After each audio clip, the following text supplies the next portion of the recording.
A műsorszám termék megjelenítést tartalmazott. Angol nyelvű hírek a Retro Rádióban. Prince William tells of Kate's sadness that she could not go to Jordan, where she lived as a child. Immigration judge insists 3-year-old children are capable of representing themselves in court. The Duke of Cambridge has revealed how his wife is saddened to be missing his trip to Jordan, as she really loved the country when she lived there for 3 years as a child. Kate's family moved to Jordan in May 1984 when she was aged 2 and her sister Pippa was just 8 months old, after Father Michael, a British Airways manager, relocated to the Jordanian capital of Amman for work. The Duchess of Cambridge has not accompanied her husband on the trip, as she's on maternity leave following the birth of their third child, Prince Louis. Speaking to a charity boss, William said, "She loved it here, she really did. She's very upset that I'm coming here without her." The Duke of Cambridge has followed in the footsteps of his wife by visiting the ruins of a Roman settlement in Jordan as he continues his tour of the Middle East.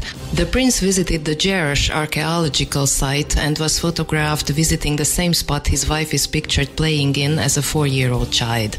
The second in line to the throne was touring the remains of the city when he came across a large picture of the Duchess of Cambridge as a child at the same spot with her father Michael and younger sister Pippa some 30 years previously. William was joined by Jordan's crown prince, and when he reached the spot where the picture was taken, released just before the Cambridges married in 2011, he laughed and told the crown prince, "Michael's looking very smart in his flip-flops. We will have to bring the kids next time." The owner of the Red Hen restaurant that kicked out Sarah Huckabee Sanders has revealed why she refused to serve the White House press secretary. Sanders was asked to leave the Lexington, Virginia restaurant where she was dining with her 7 family members. Restaurant owner Stephanie Wilkinson said she took a staff vote before asking Sanders to leave. When they voted to boot her out, Wilkinson complied. "Tell me what you want me to do. I can ask her to leave." They said yes, Wilkinson said to the Washington Post. "I'm not a huge fan of confrontation. I have a business and I want the business to thrive. This feels like the moment in our democracy when people have to make uncomfortable actions and decisions to uphold their morals," she added. Wilkinson said the chef at the Red Hen called her around 8 p.m. to report Sanders had arrived at the small farm-to-table restaurant. After she arrived and saw Sanders and company dining on a cheese board, she halted the workers in the kitchen who were preparing the party's main course to ask them how they felt. Some of the restaurant workers identify as gay, while others prefer to remain non-political in the workspace. Wilkinson said she bore in mind the Trump's administration's agenda to ban transgender people from entering the military and his zero-tolerance policy that separated migrant families at the border in taking her poll. She added that Lexington is a small blue town that voted against Trump. After the staff voted to have the press secretary leave, Wilkinson approached her table. "I'm the owner. I'd like you to come out to the patio with me for a word," she said. I was babbling a little, but I got my point across in a polite and direct fashion. I explained that the restaurant has certain standards that I feel it has to uphold, such as honesty and compassion and cooperation, she added. I said, "I'd like to ask you to leave," to which Sanders replied, "That's fine, I will go." Wilkinson said the other members of her party were welcome to stay, but they followed Sanders as she left. They offered to pay. I said, "No, it's on the house," Wilkinson said. Sanders took to Twitter to slam Wilkinson, saying, "Last night I was told by the owner of the Red Hen in Lexington to leave, and I politely left. Her actions say far more about her than about me. I always do my best to treat people, including those I disagree with, respectfully, and will continue to do so." Since the incident, the Yelp page for the Red Hen has been inundated with 1- and 5-star reviews from people on both sides of the political spectrum, bringing the restaurant score down to 2.5 stars. Meanwhile, an unaffiliated restaurant with the same name in Washington, D.C. has also been caught in the crossfire and is distancing itself from the scandal. To add to the chaos, a hacker reworked the menu for the Red Hen that appears in a pink search to say erectile dysfunction in the description box. A New Jersey restaurant that shares the same name as the Virginia eatery that kicked out Sarah Huckabee Sanders has been mercilessly trolled online. The Red Hen in Swedesboro, New Jersey saw their social media pages bombarded with negative comments after the White House press secretary was asked to leave a restaurant with the same name 300 miles away in Lexington.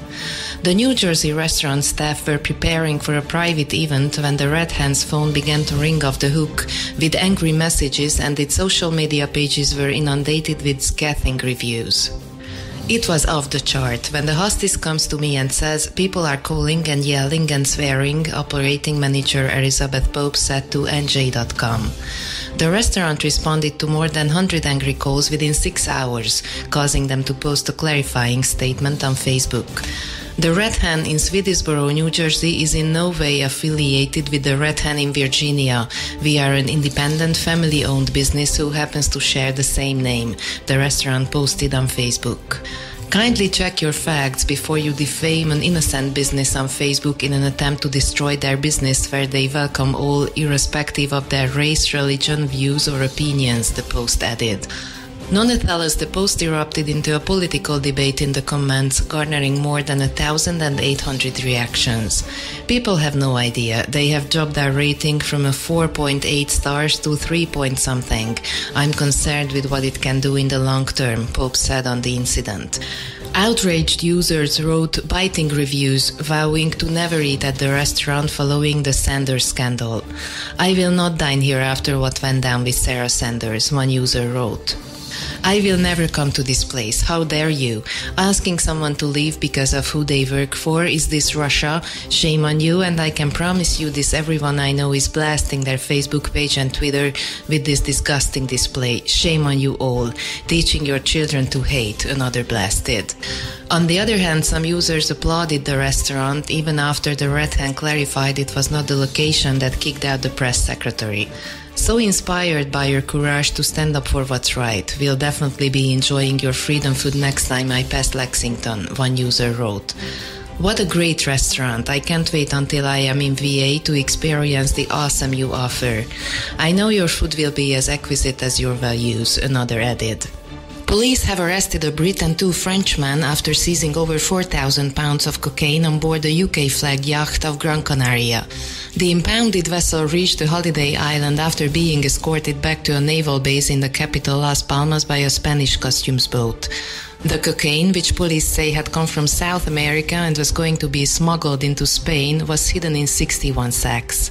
The 3 suspects will now appear before a local investigating judge in a closed court hearing and are expected to be remanded in custody pending an ongoing criminal investigation. A Spanish Ministry of Interior spokesman confirmed a yacht with 1,850 kilos of cocaine on board has been intercepted off the Canary Islands. The operation leading to the seizure of the drugs has been a joint operation between the Spanish National Police and Customs and Excise. The 3 crew members, a British man and 2 French nationals, have been arrested. A Spanish National Police spokesman revealed the operation into a criminal gang smuggling drugs into Spain using yachts had begun in 2015. The modus operandi consisted of transferring the drugs directly into Spanish ports hidden in special compartments or moving them to other boats at high sea, which then brought the drugs into the country. The drugs were then stored in safe houses until they could be distributed via the black market. Britain's National Crime Agency cooperated in this operation. Initially, it was suspected the drugs were being transported on a vessel which had taken charge of the drugs off the coast of Suriname.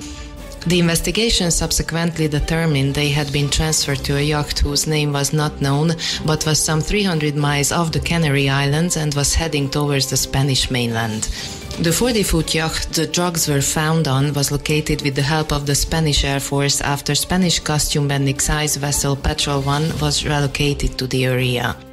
A long-time immigration judge is under fire after he insisted that 3-year-old children were capable of learning the law and representing themselves in court. Senior Justice Department official Jack H. Will made the shocking claims while giving testimony during a court case regarding whether immigrant children should be given taxpayer-funded attorneys. "I have taught immigration law literally to 3-year-olds and 4-year-olds, he said. It takes a lot of time, it takes a lot of patience. They get it. It's not the most efficient, but it can be done. Will repeated the claim again during his deposition, saying, "I have told you I have trained 3-year-olds and 4-year-olds in immigration law. You can do a fair hearing," he added. "It's going to take a lot of time." The Justice Department quickly distanced itself from Weir's comments and said that he was speaking in a personal capacity. At no time has the department indicated that 3- and 4-year-olds are capable of representing themselves, Lauren Alder-Reed, a spokeswoman for the Executive Office for Immigration Review, told the Washington Post. Jack Will was speaking in a personal capacity, and his statements therefore do not necessarily represent the views of the Departments of Justice. Selma Blair was turning 46 and she has been sober for 2 years. The Legally Blonde star acknowledged the milestones in an emotional Instagram post. The mother of one revealed that she was celebrating her birthday and sobriety anniversary on the same day. As with any celebration comes happiness, but the Cruel Intentions actress's journey has had its ups and downs. 2 years sober, she wrote. 2 years feeling everything and nothing. 2 years of extreme gratitude and humility and grace. The brunette beauty also used the Instagram post to thank the people in her life who made it possible and helped her along the way. She also wrote, "I thank the Lord and my friends," Blair said. "I prayed for a miracle at my lowest points. I'm a living miracle. Thank you." This isn't the first time Blair has opened up about her addiction and substance abuse. She made quite a stir back in June 2016 when she was removed from an international flight as it landed in Los Angeles following her return from Cancun, Mexico. Sources allege that the star at the time appeared to be a combination of prescription medication with alcohol. "I made a big mistake yesterday," Blair wrote in a statement to Vanity Fair the next day. "After a lovely trip with my son and his dad, I mixed alcohol with medication, and that caused me to black out and led me to say and do things that I deeply regret." The anger management alum continued to say that her saving grace came with the knowledge that son Arthur, now 6, was fast asleep with his dad at the time. "I'm a flawed human being who makes mistakes and am filled with shame over this incident," she added. "I am truly very sorry." Arthur's father is fashion designer Jason Bleek. Selma and Jason split up in 2012 after 2 years together. Cynthia Nixon saluted her son Samuel as the pair celebrate the 14th annual Trans Day of Action. The proud mom of former Sex and the City star, who is currently running for governor of New York, took to Instagram to post a picture of the pair and openly share for the first time that 21-year-old Samuel, born Samantha, is transgender. "I'm so proud of my son Samuel Joseph Moses, called Seth, who graduated college this month," she wrote. "I salute him and everyone else marking today's Trans Day of Action." In the image, the two are seen with their arms around one another, smiling at the camera as Seth's graduation from the University of Chicago. Samuel is dressed in a cap and gown. Seth was born Samantha Moses in November 1996 to Cynthia and her then partner and college sweetheart Danny Moses. Shortly after their split in 2004, Cynthia began dating Christina Marioni, an activist who until recently worked for New York's Deputy Mayor Richard Burry. Cynthia and Christine married in May 2012. They have another son together, Max, whom Christine gave birth to. Seth has been mostly out of the public eye lately, though he was occasionally spotted by paparazzi while out with his mom as a little kid. He's been keeping a low profile since Cynthia announced her bid for governor. Cynthia attended several Pride events this month and in years past, but Seth hasn't yet tagged along or appeared at any campaign stops for his mom. Yet Cynthia has never really spoken much about any of her kids, keeping her personal life mostly private. Over a decade ago, she told the New York Post what she thought it might be like for her kids at school having a famous mother. "In a school where everyone is famous or rich or whatever, you have a culture. What does your dad do? What does your mom do?" she said. "Of course, I'm not saying my daughter doesn't feel a little like a freak because she has a famous mom." A French jogger who was visiting her mother in Canada and who claims to have accidentally crossed into the US from British Columbia ended up being detained for 2 weeks. Sadala Roman, 19, was in Canada for just a few weeks to see family and was jogging along a beach last month when she was approached by 2 US border agents and held for entering the country illegally. Roman had begun her jog that evening on a beach in White Rock, BC, but says she ended up crossing the American border without realizing it into Blaine, Washington state. Roman ended up leaving Canada and jogging into the US without realizing simply by jogging along the beach. As the tide started to come in, she veered up onto a dirt path before stopping to take a photo of the picturesque view. When she turned around to head back home, she was apprehended by 2 US Border Patrol officers. An officer stopped me and started telling me I had crossed the border illegally, she told CBS. I told him I had not done it on purpose and that I didn't understand what was happening. Roman said she did not see any signs warning her that she was crossing into the US. The agents told her that she had been caught on camera entering the country illegally. A műsorszám termék megjelenítést tartalmaz. 12 éven aluliak számára nem ajánlott. És most a 60-as, 70-es, 80-as évek legnagyobb retro slágerei Magyarország legújabb rádiójában. Retro Rádió.